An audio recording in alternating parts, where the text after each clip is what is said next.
Bienvenidos, muy buenos días, 6 de la madrugada, 40 segundos, los saludo desde Mañanas Blue. Amanece en este día jueves, mucha atención, todas las pistas en Colombia conducen a que Fito está en nuestro país, está en Colombia. Este Fito, su verdadero nombre es José Adolfo Macías, es el gran narco de Ecuador, el que se voló de la cárcel hace una semana y cuya influencia y cuyos delitos puso a tambalear al gobierno del presidente Daniel Noboa. Desde Europa, el presidente Petro, informado de los movimientos de Fito en Colombia, dio la orden de capturarlo.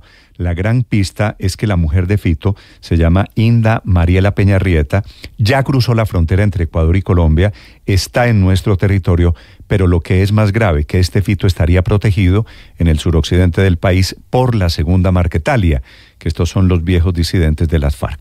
La situación en Ecuador, a propósito, sigue siendo de una profunda crisis.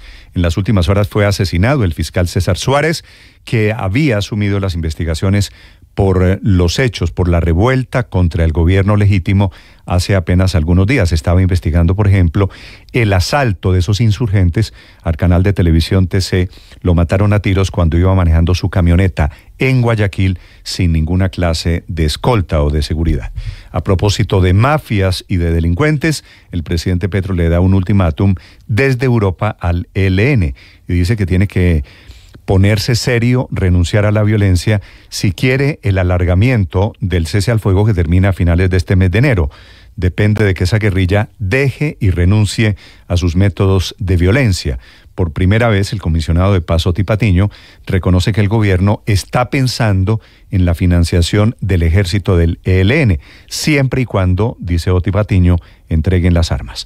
Bienvenidos, ya les vamos a hablar de este tema, esas condiciones a la guerrilla que ocurren el mismo día en que familiares y amigos recordaron a los 22 muchachos cadetes de la policía que fueron asesinados en la Escuela General Santander hace exactamente 5 años. Las familias siguen pidiendo justicia, inauguraron allí un monumento y hablaron con las familias, desafortunadamente, que recibieron la notificación de que el tema va para la mesa de negociaciones, el tema de las víctimas, con la condición, sin ninguna duda, de que los crímenes del ELN, en caso de que prospere el proceso de paz, por supuesto, quedarán en la impunidad.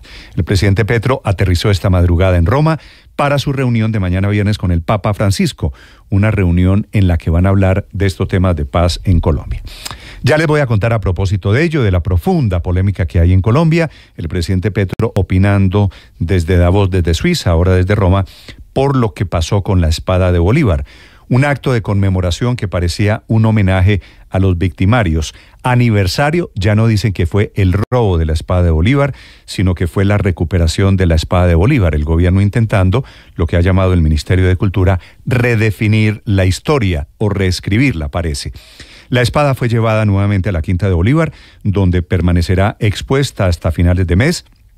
Un evento en el que el gobierno insiste en que hace 50 años no fue el robo de la espada de Bolívar, sino la recuperación a manos del M-19. El evento, organizado por el Ministerio de Cultura, tuvo espacio para conversatorios, para el himno del M-19 y para discursos de funcionarios públicos, hasta el embajador de Palestina en Bogotá. Por supuesto, una nueva mirada ahora que nos gobierna un ex M-19.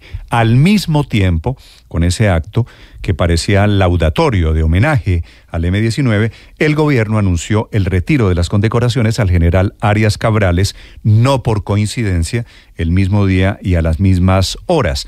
El general Arias Cabrales, que era el comandante del ejército en la brigada en Bogotá, que lideró la retoma del Palacio de Justicia cuando se lo tomó el M-19 en noviembre de 1985. Dice el presidente Petro que le quita las condecoraciones cumpliendo una ley no de su gobierno por ser un militar sobre cuya hoja de vida hay más sombras que dudas. El general Arias Cabrales, que está acusado, expulsado de la JEP, acusado de violación de derechos humanos y responsable de los desaparecidos en esa cruenta recuperación retoma del Palacio de Justicia. Amanecemos con malas noticias, nubarrones económicos. Colombia a punto de entrar en una recesión económica. En las últimas horas, Las cifras del DANE hablan de una caída del sector manufacturero, del sector industrial superior al 6% y el comercio también en picada cayendo 3%. A las 11 de la mañana el DANE reportará la cifra de crecimiento del último mes, una cifra que seguramente demostrará si todo el sector económico, el aparato económico está entrando en etapa de recesión. Esos caminos que conducen a cifras negativas son el motivo de alerta de empresarios del Comité Intergremial que le piden esta mañana al gobierno acciones urgentes para reactivar la economía. El presidente Petro está en Roma esta mañana, agenda no pública, no tiene agenda, volveremos a saber de él mañana cuando se encuentre en el Vaticano con el Papa Francisco. Y en segundo les contaré la particular defensa que hace el ministro de Salud, Guillermo Alfonso Jaramillo, por el nombramiento de Alto Cadena, que dejó quebrar cuando fue secretario de Salud en Bogotá la EPS de la ciudad, Capital Salud. Dice el ministro Jaramillo que lo están criticando porque es negro, porque no es blanco, porque es grande ni buen mozo y porque es artista, como si las críticas fueran en realidad, que es una insensatez, como si las críticas fueran por su color de piel o por su profesión. Digo, hay que basar las críticas y el debate en serio debe ser sobre lo que ha hecho en el sector de salud y ha hecho y ha dejado de hacer ahora que él va a ser el presidente de la EPS más grande de Colombia, la nueva EPS que tiene 10 millones de afiliados. Bienvenidos, es un gusto saludarlos, los vamos a acompañar con muchas historias en este amanecer. Se está prendiendo esta mañana una nueva chispa de guerra por invasiones y ataques mutuos entre los gobiernos de Pakistán e Irán. Ya les vamos a contar y les voy a hablar en segundos de lo que pasa en España. En las últimas horas, el gobierno de España ha anunciado la captura de 10 colombianos que formaban parte de una red de fabricación de la popular Tusi que circula tanto en Colombia y están exportándola a Europa vía España. Lo más importante enseguida, en el resumen que preparamos en Voces y Sonidos, en Mañanas Blue. A nombre del Gobierno Nacional, queremos expresar nuestras condolencias a los familiares del fiscal César Suárez, la Fiscalía y la Función Judicial en general. Se acabó la tensa calma en Ecuador tras el asesinato del fiscal César Suárez, que estaba adelantando la investigación por la toma del canal de televisión TC por parte de un grupo armado en Guayaquil. Habla la fiscal general de Ecuador, Diana Salazar. Ante el asesinato de nuestro compañero César Suárez, fiscal de la Unidad Nacional Especializada en Investigaciones contra la Delincuencia Organizada Transnacional en Guayas, voy a ser enfática. Los grupos de delincuencia organizada, los criminales, los terroristas, no detendrán nuestro compromiso con la sociedad ecuatoriana. Pero mientras eso pasa, en Colombia el presidente Gustavo Petro ordenó intensificar la búsqueda de alias Fito. Si es una realidad, pues la orden es capturarlo. La inteligencia policial está trabajando pues los indicios para confirmar ese tipo de afirmaciones, pero todo gran criminal tiene que ser capturado y Colombia debe capturar a sus más grandes criminales. Pero el ministro Iván Velázquez fue más enfático y dijo que alias Fito podría estar en Colombia. La inteligencia de la policía especialmente tiene una misión especial en la verificación sobre la posibilidad de presencia. Hay una misión impartida a la DIPOL. El presidente de la República, Gustavo Petro, condicionó la prórroga del cese al fuego con el ELN a que este grupo renuncie definitivamente a la violencia. Estamos hablando de una relación entre dos, pero las conversaciones van a depender de la voluntad del ELN por abandonar la violencia de manera definitiva en su historia. El alto comisionado para la paz, Oti Patiño, fue claro y directo sobre los temas de financiación a esta guerrilla. Financiación sí, pero no chantaje. Financiación sí, siempre y cuando se avisore el fin del conflicto. Si ellos, digamos, van a participar de una manera decidida y clara en las transformaciones territoriales que este país necesita. El gobierno y las disidencias al mando de alias Iván Mordisco, además de ratificar la extensión del cese al fuego hasta el 15 de julio, se comprometieron a ayudar en la búsqueda de personas desaparecidas, respetar los protegidos, escoltas y carros de la UNP y prioritariamente implementar medidas de protección a los civiles en 6 departamentos. Esto llega luego de los cuestionamientos por hechos de violencia atribuidos a ellos, como los que se dieron en el Huila y en el Catatumbo.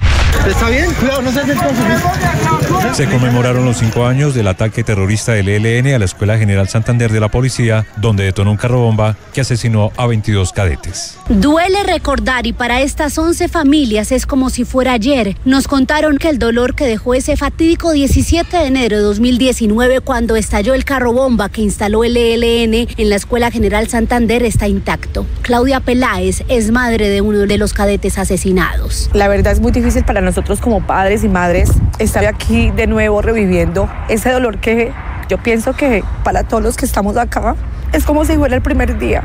César Augusto Ojeda Quintero, padre de un cadete asesinado. Nos ha pasado que dejaron libres 5 presuntos terroristas que tuvieron que ver con el acto de la muerte de nuestros 22 muchachos y más de 83 heridos, y los dejaron libres por vencimiento de términos. Eso vuelven a revictimizarnos y volvemos nuevamente al dolor. Después de escuchar las preocupaciones del alcalde de Medellín, Federico Gutiérrez, alrededor del proceso de paz urbana que se adelanta desde la cárcel de Itagüí con los líderes de las bandas criminales del Valle de Aburrá, el ministro de Defensa, Iván Velázquez, explicó que es pertinente adelantar una reunión entre el Alto Comisionado para la Paz, el mandatario local y el ministro de Defensa para evaluar la situación. La seguridad de Medellín no puede depender de pactos que se realicen, no puede depender de la buena voluntad de las organizaciones delictivas que deciden disminuir actividades criminales. Esto es con la capacidad real del Estado. El presidente Gustavo Petro ya se encuentra en Roma. Este viernes a las 10 de la mañana se va a reunir con el Papa Francisco. En las últimas horas, Petro cumplió agenda en el Foro Económico Mundial de Davos. El gobierno le retiró las condecoraciones al general en retiro Jesús Armando Arias Cabrales, quien está condenado a 35 años de prisión por su participación en los hechos que rodearon la desaparición de 5 personas durante la retoma del Palacio de Justicia en 1985. La reacción de Elena Urán, hija del magistrado desaparecido Carlos Urán. Es triste que no hubiera sucedido antes, es triste que tuviera que pasar por una lucha larga, pero es importante pues porque abre la puerta para otros casos similares. La senadora del Centro Democrático, María Fernanda Cabal. El gobierno de la venganza. Hoy Gustavo Petro, a través de su ministro de Justicia, ha ordenado a través de una resolución retirarle los honores y medallas al general Arias Cabrales. Un gobierno que está impedido moral y legalmente. La espada de Bolívar volvió a causar una nueva polémica. El gobierno comenzó un homenaje durante 2 días para conmemorar 50 años del momento en el que el M-19, movimiento al cual perteneció el presidente Gustavo Petro, incursionó a la Quinta de Bolívar para sacar ilegalmente la espada. Las voces de rechazo no se hicieron esperar. La senadora María José Pizarro. Unos hablarán del robo de la espada de Bolívar, efectivamente fue el robo de la espada de Bolívar, otros hablarán de sustracción, otros hablarán de recuperación, y precisamente se trata de que en nuestro país empecemos a integrar distintas versiones. El general en retiro Guillermo León. Invitamos a todos los colombianos a mantener viva la verdadera historia de nuestro país y de la institucionalidad, así como la objetividad del relato, mancillados permanentemente por promotores del terrorismo y por narrativas ideológicas extremas justificadoras de crímenes del terror.